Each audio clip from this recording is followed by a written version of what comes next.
Alhamdulillahi Rabbil Alamin. Wassalatu wassalamu ala al-mab'uts rahmatan lil alamin. Nabiyyina Muhammad wa ala alihi wa sahbihi wa man tabi'ahum bi ihsan ila yaumiddin. Amma ba'd. Ada sebagian orang yang mengatakan bahwa ayat-ayat tentang sifat-sifat Allah itu termasuk ayat-ayat mutasyabihat. Benarkah pernyataan tersebut? Al-Quranul Karim berkaitan dengan mutasyabih dan muhkam. Ya. Ini hal yang harus diketahui dan dipahami. Apa makna muhkam dan apa makna mutasyabih? Kita katakan bahwa ayat Al-Quran semuanya adalah muhkam. Satu. Yang kedua, ayat Al-Quran semuanya adalah mutasyabih. Yang ketiga, ayat Al-Quran diantaranya ada yang muhkam dan ada yang mutasyabih. Nah, ini tiga rincian semuanya dalam ayat Al-Quran. Adapun yang pertama, ayat Al-Quran semuanya dalam muhkam. Dalam firman-Nya Alif Lam Ra, kitabun uhkimat ayatuh thumma fussilat min ladun hakimin khabir. Dia adalah kitab yang telah diihkam, telah muhkam ayat-ayatnya. Muhkam ayat-ayatnya dalam artian bahwa Al-Quran itu semuanya adalah jelas, semuanya adalah terang maknanya. Tapi ini makna kandungan secara umum. Ya. Jelas maknanya untuk orang yang berilmu semuanya. Adapun untuk seluruh lapisan kaum muslimin, di antara mereka ada yang tidak memahami sebagian ayat. Ini nisbi. Tapi Al-Quran semuanya adalah muhkam. Adapun yang kedua, bahwa semua Al-Quran adalah mutasyabih. Sebab dalam Al-Quran Allah firman, Allahu nazzala ahsanal hadithi kitaban mutasyabihan. Allah yang menurunkan sebaik-baik pembicaraan sebuah kitab yang mutasyabih. Jadi sifatkan kitabnya mutasyabih. Apa artinya mutasyabih? Artinya ayat-ayat Al-Quran itu sebagiannya mirip dengan sebagian yang lainnya. Iya. Di sana ada ayat-ayat tentang wa'ad, tentang janji bagi siapa yang berbuat kebaikan. Sebaliknya ada ayat-ayat juga yang menjelaskan tentang kebalikannya. Bagi siapa yang berbuat kejelekan atau menjalankan apa yang dilarang akan mendapatkan ancaman. Iya. Di sebagian surah ada kisah, di surah lainnya juga ada kisah. Di sebagian surah diceritakan tentang tauhid, di sebagian surah lainnya tentang tauhid juga. Dipahami? Jadi ini mana? Mutasyabih. Ada mirip sebagiannya dengan sebagian yang lainnya. Ya, saya kira yang pertama dan kedua ini tidak ada iskal dari sisi makna. Yang ketiga, ya. Yang ketiga, dari Al-Quran ada yang muhkam dan mutasyabih. Dan ini diambil dari ayat di surah Al-Imran, huwallazi anzala al-kitaba minhu ayatun muhkamatun hunna ummul kitab wa ukharu mutasyabihat. Dialah Allah yang menurunkan Alkitab. Di antara Alkitab itu ada ayat-ayat yang muhkam. Dan ini kebanyakan Al-Quran, pokok Al-Quran. Dan di antaranya ada yang mutasyabih. Ya. Apa artinya? Bahwa dari Al-Quran itu ayat-ayatnya muhkam, ya, jelas maknanya untuk seluruh lapisan. Ini secara umum. Namun di antaranya ada yang mutasyabih. Ada yang sebagiannya tidak mengetahui apa makna yang diinginkan. Ada sebagiannya tidak mengetahui apa makna yang diinginkan. Jelas di sini? Jadi ini makna muhkam dan mutasyabih. Kalau mengatakan bahwa ayat-ayat tentang sifat itu dari mutasyabihat, ini adalah pernyataan yang salah. Ya. Sebab sifat-sifat Allah Subhanahu wa ta'ala, ayat-ayat tentang sifat semuanya datang dalam berbahasa Arab, dengan bahasa Al-Quran yang berbahasa Arab. Dan apa yang ditunjukkan oleh kandungan bahasa semuanya jelas. Dipahami? Semuanya jelas. Tapi kalau mengatakan mutasyabih dari sisi kaifiatnya, bagaimana kaifiat sifat itu? Iya, betul.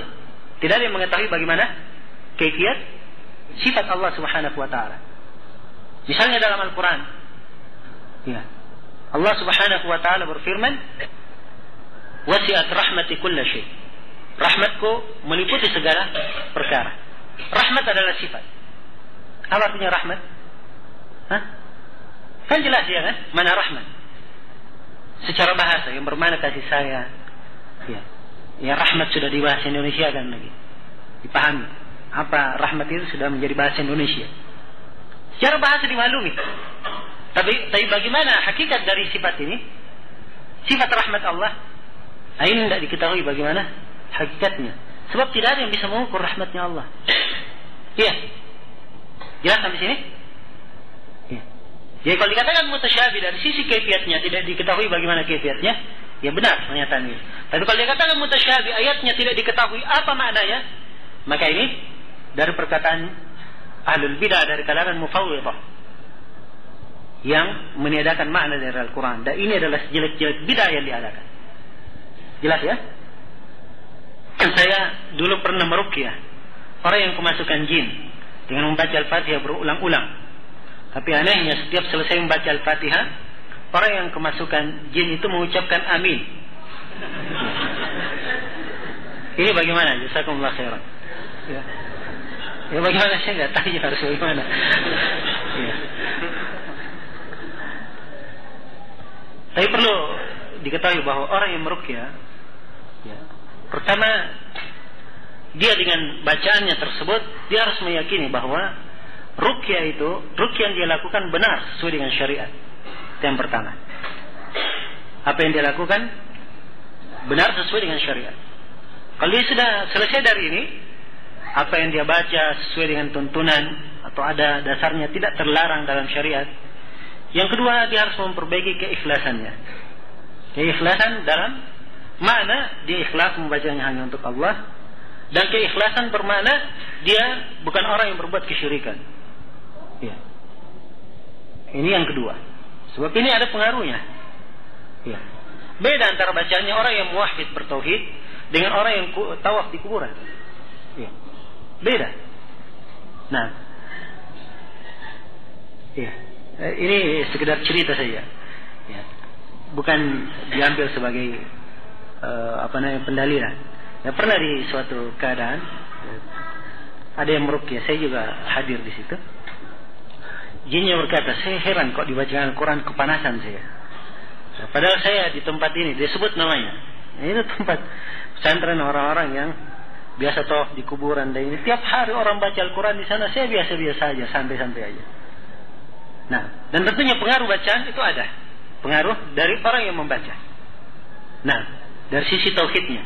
Sebab yang memunculkan faedah dari ruqyah tersebut adalah Allah Subhanahu wa taala, ya kan? Ya. Bagaimana bisa bermanfaat bacaan orang yang tidak diridai oleh Allah Subhanahu wa taala? Ya.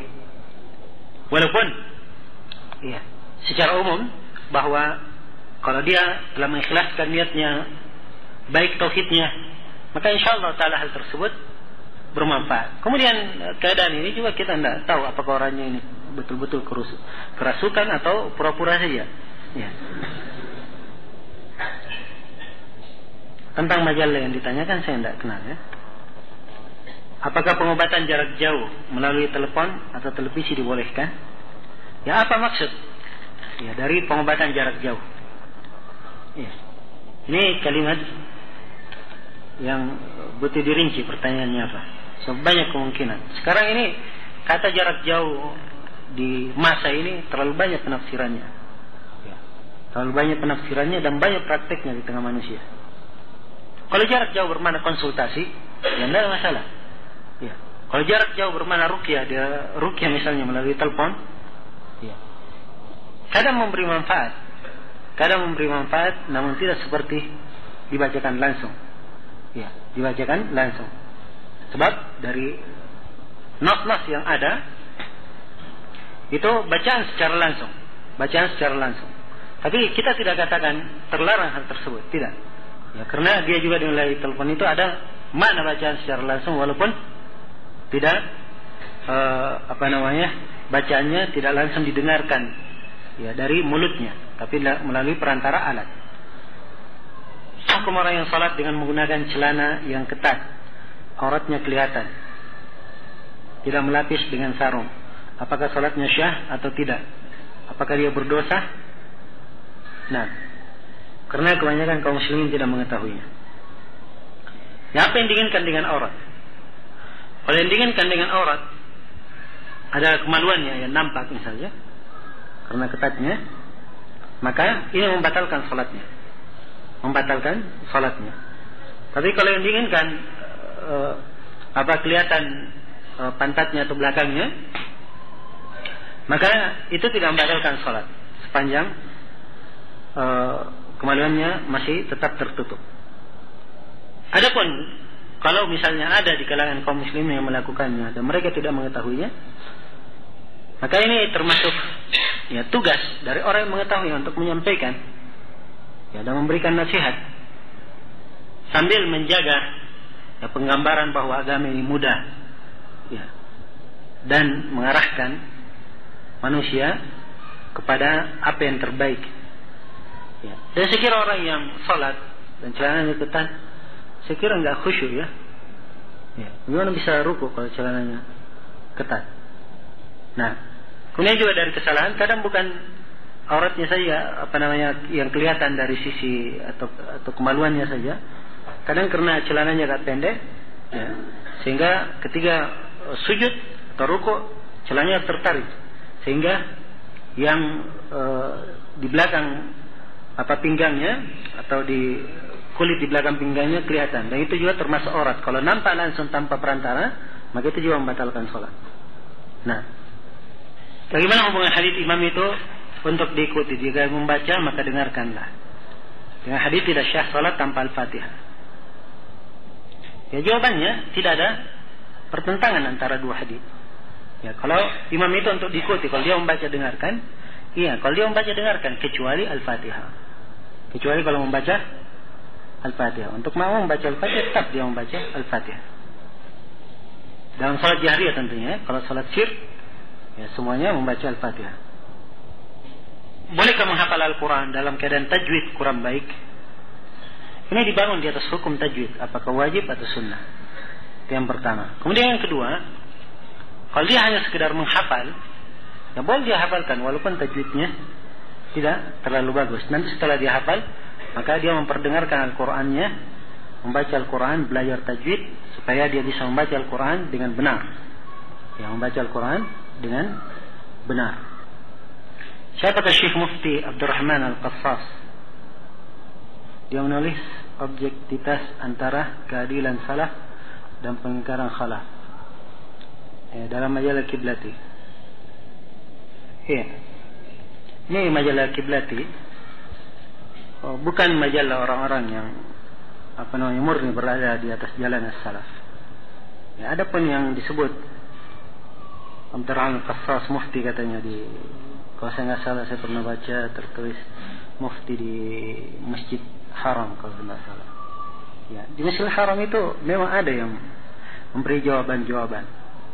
Ya. Kadang anak muda atau ini yang dipilih oleh sebagian daftar di sekolah, misalnya lulus S1, LC misalnya, kemudian daftar di situ, yang menjawab sesuai dengan kejadian yang banyak terjadi saja. Ya. Apa yang banyak terjadi. Ya, dan saya kira mufti yang diinginkan ini dari sisi itu. Kalau mufti bermana mufti di Saudi Arabia, salah seorang anggota dari ahli fatwa, ya, maka dia tidak pernah terdengar namanya. Kalau ada pertanyaan berkaitan dengan masalah talak, sifatnya umum, ya boleh saja mungkin kita jawab secara umum ya. Kalau pertanyaannya memang umum. Tapi kadang sebagian ikhwah, dan ini dari kesalahan dalam bertanya, dia bertanya umum. Apa hukumnya talak dalam keadaan begini misalnya? Ya. Yang ditanya menjawab umum. Ya. Yang menanya pertanyaan ini dikhususkan pada satu kejadian yang dihadapi, dan ini salah, tidak benar. Dipahami? Sebab belum tentu jawaban umum ini bisa berlaku di kejadian yang dihadapi. Jelas ya? Iya. Ini yang pertama. Kemudian yang kedua, berkaitan dengan masalah talak, itu bukan urusan mufti. Ya, di sini sifatnya kita hanya sekedar menjawab saja pertanyaan. Ya, berkaitan dengan talak itu urusannya di pengadilan. Urusan pengadilan. Karena itu beda dibedakan antara qadhi dan mufti dalam fikih. Qadhi itu dia di pengadilan menjatuhkan hukum, menetapkan. Mufti dia hanya memberi jawaban. Kamu ambil jawabannya silahkan, mau tidak ambil silahkan. Tapi kalau qadhi dia sudah tetapkan suatu, wajib untuk dijalankan. Dia tetapkan ini talak, maka harus tertulis talak, tidak terhitung lagi. Tapi kalau mufti ditanya itu talak atau bukan, dia jawab talak, maka mungkin saja fatwa itu ya saya anggap tidak benar, saya nggak ambil fatwa itu. Tapi kalau sudah sampai di qadhi, apapun pendapat saya harus ikut pendapatnya qadhi. Sebab dia sudah menetapkan. Jelas ya? Dan ini kebiasaan, saya nggak maksudkan menanya, cuma ada kebiasaan yang kadang salah, ya, bertanya pertanyaan umum, ya, untuk dikhususkan pada suatu keadaan. Ya, saya pernah ingat sekali saya ditanya di Jogja, ada yang bertanya, apa hukum hajar terhadap ahlul bidah? Ya. Apa hukum hajar memboikot ahlul bidah? Ya.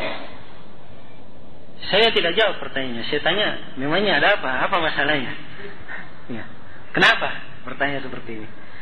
Dia berkata, sebenarnya begini Ustaz, ada seorang akhwat, ya, dia berbuat begini dan begitu. Jadi hukum ini ingin dia tujukan pada akhwat itu. Ya. Jadi kalau dia jawab, saya jawab misalnya tadi, sudah ditujukan tadi untuk akhwat itu. Dia namanya tidak cocok. Pertanyaan seperti ini tidak pantas. Jelas ya?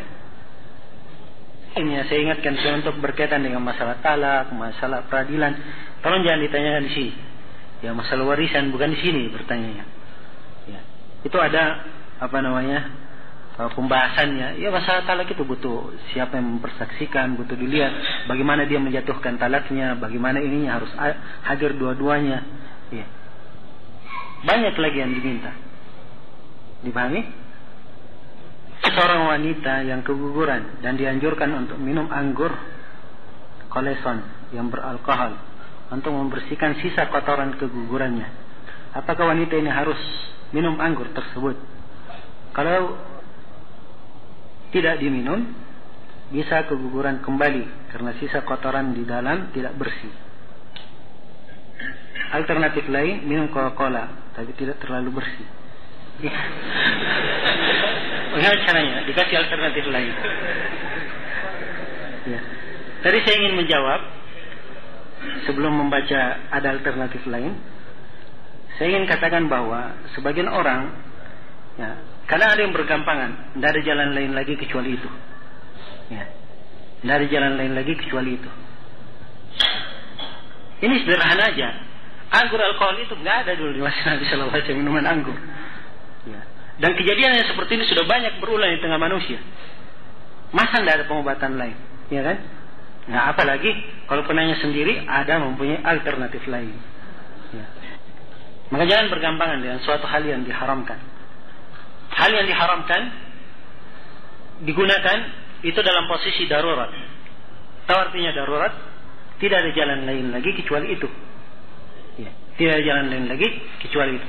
Kalau dia tidak lakukan, akan membahayakan dirinya. Iya. Dan ini hanya sekedar perkiraan. Kalau tidak bersih bisa keguguran lagi. Itu perkiraan. Siapa yang bisa memastikan? Iya.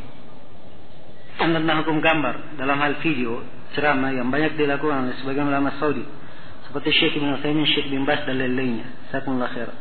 Kalau Syekh bin Baz enggak ya? Ya, salah kalau Syekh bin Baz dimasuk. Syekh bin Baz rahimahullah, beliau mengharamkan semua jenis gambar, ya, video maupun yang lainnya. Beliau melarang kalau beliau tahu. Ya, kalau beliau tidak tahu, ya, beliau nggak melihat. Dan yang diambil dari beliau biasanya itu kalau beliau tidak tahu, ya, atau di tempat yang beliau harus menyampaikan di situ pembicaraan dan sama sekali beliau tidak bisa menolak, tidak di luar batas kemampuannya. Kalau beliau mampu, beliau tidak lakukan. Apa beliau tidak akan mungkin, ya, untuk diambil gambarnya. Ada Syekh Ibn Utsaimin rahimahullah, beliau membedakan antara kamera yang fotografi yang ada sekarang dan apa yang dilarang dalam nas. Itu pun beliau hanya mengizinkan dalam hal yang ada manfaatnya, bukan dijadikan sebagai kenang-kenangan maupun yang lainnya. Jelas ya? berkaitan dengan ceramah di televisi, ya, ulama kita di masa ini ada dua pendapat memang. Ya. Itu sebelumnya ya, Syekh Ibn Utsaimin, Syekh Ibn Baz, ya. Syekh Al-Albani sama dengan Syekh Ibn Baz, Syekh Muqbil juga sama dengan beliau. Ya, ulama kita sekarang ini, Mufti Saudi Arabia, kemudian Ketua Mahkamah Agung di Saudi Arabia, Syekh Shalih Al-Huaidan, ya, dan beberapa masyayikh lainnya, mereka melihat bolehnya. Ya, apalagi dengan banyaknya tayangan televisi sekarang yang tidak benar, ya, kalau tidak dimasuki oleh orang-orang yang baik, bisa-bisa tidak ada kebaikan lagi di situ. Nah, karena itu, ya, untuk sekarang ini kadang ada acara khusus di televisi Saudi Arabia, mufti memberikan jawaban langsung, tanya jawab. Demikian pula Syekh Shalih Al-Huaidan ceramah-ceramah. Ada Syekh Shalih Al-Fauzan sama sekali tidak. Walaupun beliau sendiri kadang diambil, ya, gambarnya diambil videonya memberi pelajaran di sebagian ceramah. Ya. Cuman ceramah-ceramah itu yang beliau pandang memang ada maslahatnya dimasukkan. Ya, seperti ketika beliau berbicara tentang manhaj ahli sunnah wal jamaah, ya, beliau memang mengizinkan supaya, ya, diketahui manhaj ahli sunnah itu bagaimana. Mereka tidak senang mengkafirkan dan seterusnya. Ya, yang jelas apa yang saya sampaikan ini, saya tidak ingin memberikan sikap bergampangan, tidak. Saya sendiri pada yang saya pegang, hal tersebut tidak boleh, ya kan? Tapi ini memberikan kepada antum, hendaknya antum luas wawasan dalam hal ini. Dalam artian kalau ada yang melakukannya dan dia punya sisi pendalilan atau mengikuti dari sebagian pendapat ini, jangan serta-merta dikatakan ini bukan dari ahli sunnah, ini berbuat hal yang bidah atau ini dan seterusnya. Atau ada syekh yang melakukannya, ini syekh Quran salafi, ya, atau ini Quran ini.